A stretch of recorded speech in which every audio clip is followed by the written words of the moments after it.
میں نے बरेलवियत क्यों छोड़ी? उसकी सबसे बड़ी वजह ये थी कि मैंने सिर्फ एक जुमला सुना कि नबी अलैहिस्सलाम से भी मांगना हराम है, तो मैं डर गया कि यार सारी जिंदगी तो हमने कब्र परस्ती की है, बुजुर्गों को मदद के लिए पुकारा है, उन बाबों को हम मदद के लिए पुकारते थे जो मर के मिट्टी में मिल चुके हैं, कब्र में जा चुके हैं, और नबी अलैहिस्सलाम से मदद मांगना हराम है।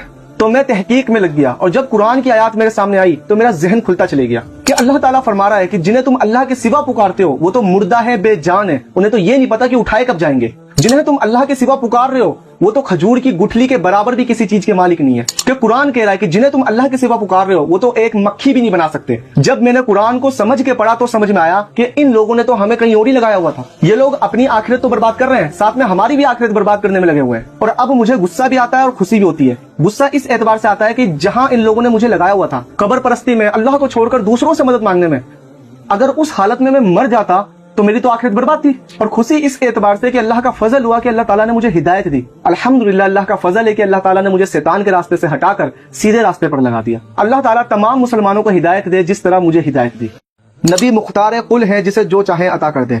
यही सेम अल्फाज कुरान से या सही हदीस से साबित कर दो, टाइम क़यामत तक है। जो नबी अलैहिस्सलाम का खालिक है, जिसने नबी अलैहिस्सलाम को बनाया है, वो कुरान में फरमा रहा है सूरह जिन की आयत नंबर 21 में, कुल ए नबी तुम फरमाओ इन्नी ला अमलिकु लकुम दर्रन वला रशदा, कि मुझे तुम्हारे किसी भी नफा और नुकसान का इख्तियार नहीं है। अल्लाह ताला ने पहले अपने नबी से कहलवा दिया है कि नबी आप फरमा दीजिए कि मैं किसी के ऊपर भी किसी भी तरह का कोई भी नफे और नुकसान का इख्तियार नहीं रखता, क्योंकि अल्लाह को पता था कुछ ऐसे लोग आएंगे जो नबी अलैहिस्सलाम को अपना पुस्त बना लेंगे, अपना हाजत रवा मुश्किल कुशा बना लेंगे। इसलिए अल्लाह ताला ने अपने नबी से पहले ही कहलवा दिया। और जब एक असहाब ने नबी अलैहिस्सलाम से कहा या रसूलुल्लाह माशा अल्लाह व सित्ता, ए अल्लाह के रसूल जो अल्लाह चाहे या जो आप चाहें, नबी अलैहिस्सलाम को ये अल्फाज सुनकर इतना गुस्सा आया, आप अलैहिस्सलाम ने फरमाया जअलता लिल्लाहि निद्दा, क्या तूने मुझे अल्लाह के बराबर कर दिया?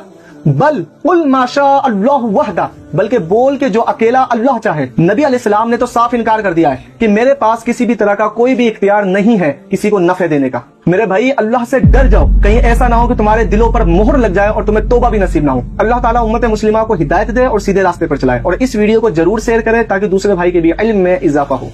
रुफ़्ल देन सुन्नत है क्या नहीं? सही बुखारी से जवाब दो प्लीज।